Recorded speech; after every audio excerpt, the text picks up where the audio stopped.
ప్రియమైన దేవుని బిడ్డారా, యేసుక్రీస్తు వారి నామమున మీకు వందనాలు. ఒక ముఖ్యమైన విషయాన్ని మీకు తెలియజేయాలని ఆశపడుతున్నాను. అదేమిటంటే, పాత నిబంధనలో క్రీస్తుని గురించి రాయబడి ఉందా?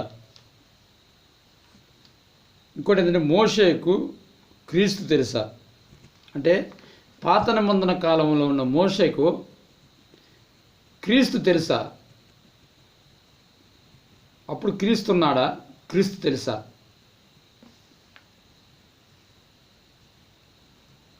అనే ఒక విషయాన్ని మనం తెలుసుకునే ముందు యేసుక్రీస్తు వారి నామంలో మీకు వందనాలు చెల్లిస్తున్నాను. యేసు పలుకుతున్నాడు మీరు తరపున మీకు శుభం కలుగును గాక. ఒక వచనాన్ని బైబిల్లోంచి మనం చదువుకుందాం. హెబ్రీయులకు రాసిన పత్రిక 11వ అధ్యాయము 23వ వచనం మనం చదువుకుందాం. 11:23 నేను చదువుతాను. మోషే పుట్టినప్పుడు అతని తల్లిదండ్రులు ఆ శిశువు సుందరుడై ఉండట చూచి విశ్వాసమును బట్టి రాజ్యాజ్ఞకు భయపడక 3 మాసములు అతన్ని దాచిపెట్టిరి. మోషే పెద్దవాడైనప్పుడు విశ్వాసమును బట్టి ఐగుప్తు ధనము కంటే క్రీస్తు విషయమైన నింద గొప్ప భాగ్యముని ఎంచుకొని అల్పకాలము పాప భోగమును అనుభవించట కంటే దేవుని ప్రజలతో కూడా శ్రమ అనుభవించటం మేలని యోచించి ఫరో కుమార్తె యొక్క కుమారుడైన అనిపించుకున్నట్టుకు ఒప్పుకొనలేదు. ఏలైనగా అతడు ప్రతిఫలముగా కలగబో బహుమానమందు దృష్టించాను. ప్రార్థన. ప్రభువా, ఈ వాక్యాన్ని దీవించి అర్థం చేసుకుని కృప దయచేయమని యేసు నామములో అడుగుతున్నాను తండ్రి, ఆమేన్. చూడండి, గమనించండి. ఇక్కడ మనం చూసినట్లయితే 24వ వచనంలో మాట ఉంటుంది. మోషే పెద్దవాడైనప్పుడు విశ్వాసమును బట్టి ఐగుప్తు ధనం కంటే క్రీస్తు విషయమైన నింద గొప్ప భాగ్యమని ఎంచుకొని, క్రీస్తు విషయమైన నింద గొప్ప భాగ్యమని ఎంచుకున్నానంట. అంటే క్రీస్తు విషయమైన నింద గొప్ప భాగ్యమని ఎంచుకున్నానంట. ఎవరు? మోషే. అంటే క్రీస్తు గురించి తెలుసు కాబట్టి, అప్పుడు క్రీస్తు ఆయనకి తెలుసు కాబట్టి అలా క్రీస్తు గురించి ఎంచుకున్నాడు. ఒక మనిషి నాకు తెలియలేదు అనుకోండి, అతని గురించి నేను ఆలోచించను. తెలిస్తే అతని గురించి ఆలోచిస్తా. అలాగే యేసు ప్రభువు తెలుసు కాబట్టి, క్రీస్తు తెలుసు కాబట్టి, క్రీస్తు మోషేకి తెలుసు కాబట్టి ఆలోచించాడు. ఏం ఆలోచించాడు? క్రీస్తుని గురించి నింద నాకు గొప్ప భాగ్యము, బాధలు, శ్రమలు, ఇరుకులు, ఇబ్బందులు, నిందలు నాకు గొప్ప భాగ్యమని క్రీస్తుని గురించి ఆలోచించాడు.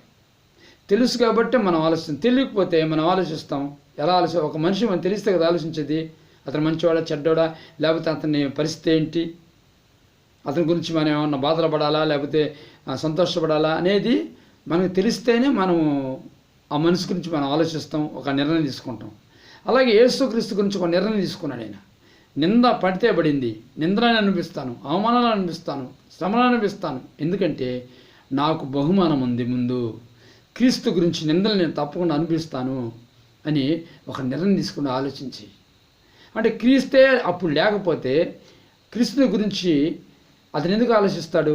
క్రీస్తే అతను తెలియకపోతే క్రీస్తుని గురించి అతను ఎందుకు ఆలోచిస్తాడు? కనుక యేసుక్రీస్తు మోషేకి తెలుసు కాబట్టి ఆలోచించాడు. క్రీస్తు గురించి నిందలైన సరే బాధలైన సరే అనుభవిస్తానికి సిద్ధపడ్డాడు. కారణం ఏంటంటే ముందున్న బహుమానం కోసం ఆయన ఎదురు చూశాడు కనుక. అర్థమవుతుందా? దీన్ని బట్టి పాత నిబంధన కాలంలో మోషేకి యేసుక్రీస్తు వారికి తెలుసు. ఎందుకంటే ఆయన ఒక మాట చెప్పినాడు, నేను నిన్న నేడు ఇంకా భవిష్యత్తులో కూడా నేను ఏకరీతిగా ఉండే దేవుణ్ణి, నిన్న నేడు రేపు ఏకరీతిగా ఉండే దేవుణ్ణి అని యేసు ప్రభు చెప్పాడు. అర్థమవుతుందా?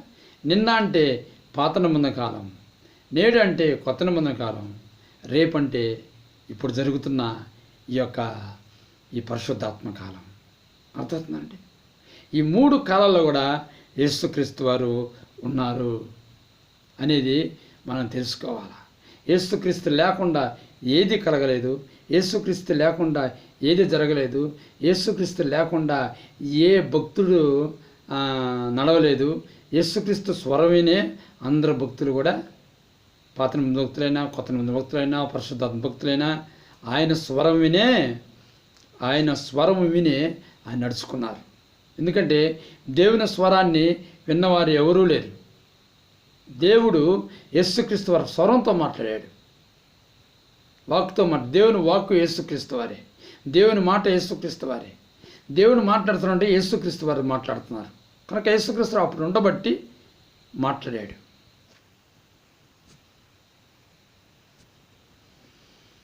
ప్రియమైన దేవుని గమనించండి. కనుక నిన్న నేడు రేపు ఏకరీతిగా ఉండే దేవుడు యేసుక్రీస్తు వారు.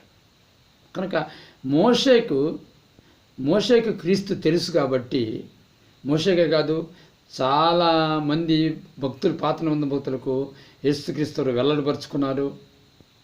ఒక యెహోవా దూతగా వెల్లడిపరుచుకున్నాడు, యెహోవా వాక్యంగా వెల్లడిపరుచుకున్నారు. అర్థమవుతుందా? ఇంకా యెహోవా శక్తిగా వెల్లడిపరుచుకున్నాడు, యెహోవా ఆత్మగా యేసుక్రీస్తు వెల్లడి చేసుకున్నాడు. ఇంకా చాలా సందర్భాలు ఉన్నాయి. అవి కూడా నేను వీడియోలు తీస్తాను, మీకు నేను వాటి గురించి కూడా నేను వివరిస్తాను. కనుక క్రీస్తు మోషేకు తెలుసు కాబట్టి ఆయన గురించి ఆలోచించి క్రీస్తు గురించి నింద గొప్ప భాగ్యమని ఎంచుకున్నాడు. ఓకేనా? కొంతమంది యేసుక్రీస్తు కొత్త నిబంధన కాలంలోనే ఉన్నాడు, పాత నిబంధనలో యేసుక్రీస్తు వారు లేరని బోధిస్తున్నారు. తప్పది.